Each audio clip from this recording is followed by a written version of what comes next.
Hello and welcome to the AI for Product Managers training. My name is Valerio. I'm originally from Italy. I've been living in the United States of America for the last 20 years.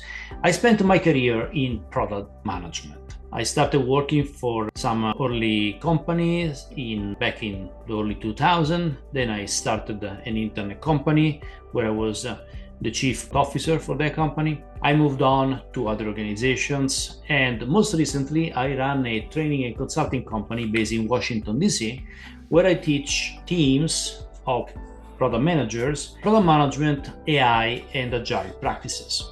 So I want to welcome you to this training. If you want to connect with me, here is some quick information, including my email, my LinkedIn, and my Twitter account, and also a quick link to the books that I have published over the years. With that, let's jump into this topic. There is no doubt that AI, by AI we mean artificial intelligence, of course, that AI is transforming the way we work. Now, there is a huge impact on the product manager's job, and there is the underlying question that everybody is asking: will AI give product manager superpowers, or will it kill the product manager job? And now probably the answer is somewhere in the middle. But I think that for the most part, AI gives superpowers to the product managers, and we just need to learn how to use them properly. So this is my goal in this course, is to teach product managers not only what AI can do, but especially how can we leverage AI. Because I don't think that giving AI the ability to do everything in our job is the right answer. The product manager job is so diverse, so complex. There are so many decisions. We cannot delegate everything to AI. So we're going to talk about that. And in particular, we're going to talk about what are the advantages of AI for product managers. So there are at least three advantages. The first one is a competitive advantage. There is no doubt that AI is a tool, and like every tool, if you know how to use it, if you know how to use it properly, it gives you an advantage compared to other people. Think about 30 years ago or 40 years ago, whenever email came out, new shiny object, some people jumped on the bandwagon, other people resisted, they kept typing letters and whatever. Ultimately, email prevailed, and now is everybody's tool. The people that adopted that tool early on had an advantage, and the same is true for AI. Every company is trying to jump on that bandwagon, some more successfully than others, and the same is true for product managers. So we're going to talk more about what are the use cases where AI can really be useful, where AI can be successful, where product manager can really apply it, and where use cases where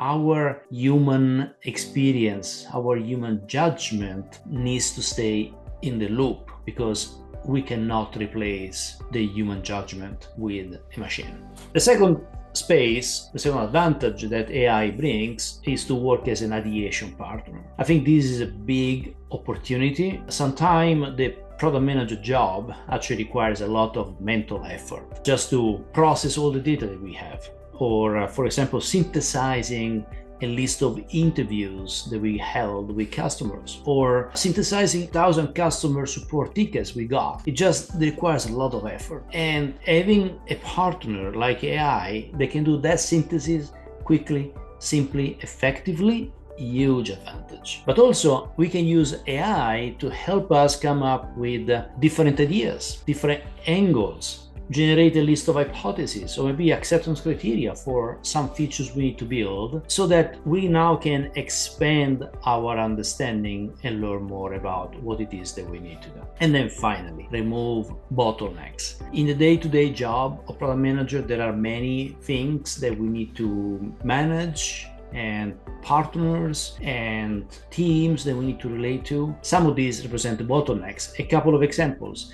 the development team. Every time we want to build a working prototype, maybe an MVP of a feature, maybe do a demo of something that we intend to build, we need to wait for the development team to become available. And there is a capacity limitation there. And maybe we need to wait for the next sprint before we can build something. So that's on the back end, on the execution side of things. But also on the front end, sometimes we want to work with customers, and scheduling interviews and doing some research with them may take weeks before we actually are able to talk to customers. Or maybe we want to work with our design partner or research team, and again, scheduling, waiting for their capacity to become available. All of this is a bottleneck. With AI, we can do a lot of this work, both for the front end and the back end, on our own. And now we can limit the impact on these bottlenecks. We can actually build prototypes. We can do, to some extent, the market research and customer research on our own, synthesize all this finding, generate new ideas, decide how to move forward without the help of other dependent teams. So great benefits. We're going to talk more about this training. And first, I want to share a little bit about the structure of this course. Let's look at the PDLC, product development life cycle. There is no doubt that AI can impact any one of these areas, from discovery with customers to problem definition to design, ideation of solution, to driving and execute product development, to deliver value to the customers, actually measuring the outcomes. On the left is the problem space, on the right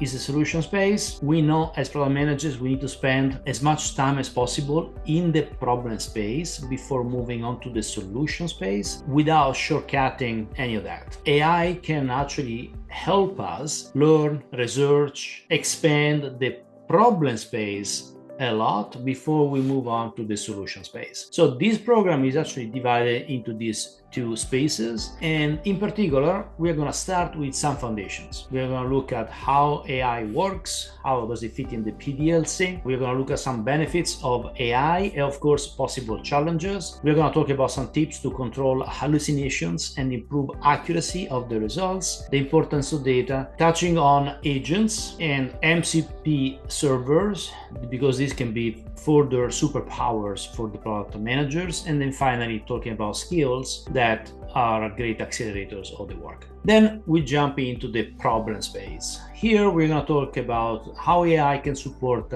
several activities the product managers need to do and often they have trouble doing on their own.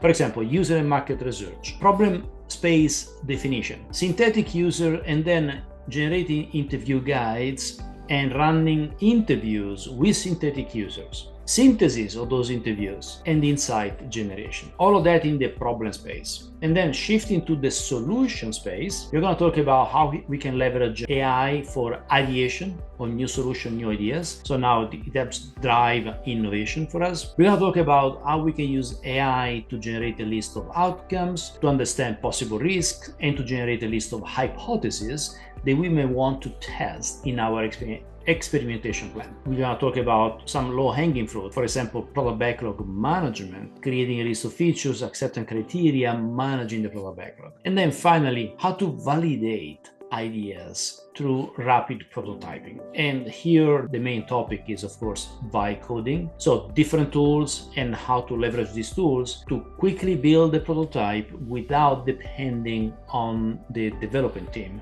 for any work. As you go through this course, you can use your tool of preference. There are many tools out there available, including Claude, ChatGPT, Gemini, Notebook-LM, and so on. Some are available in your organization, some may not be available. That's why I try to build this as tool agnostic. Some companies have additional tools, like for example Perplexity or maybe Glean. So depending on where you are, you may have access to one or more of these tools. I'm gonna maybe touch upon them a little bit more throughout the course, but in general I want to invite you to think that you can really use your tool of preference for all the examples and the activities we are going to share throughout the course. Before we get started, two more things. The first one is you should have a couple of downloadable available. One is handouts, and the second one is the list of prompts documents. We are going to I'm going to demo some of these prompts with you. You can follow along with the prompt document.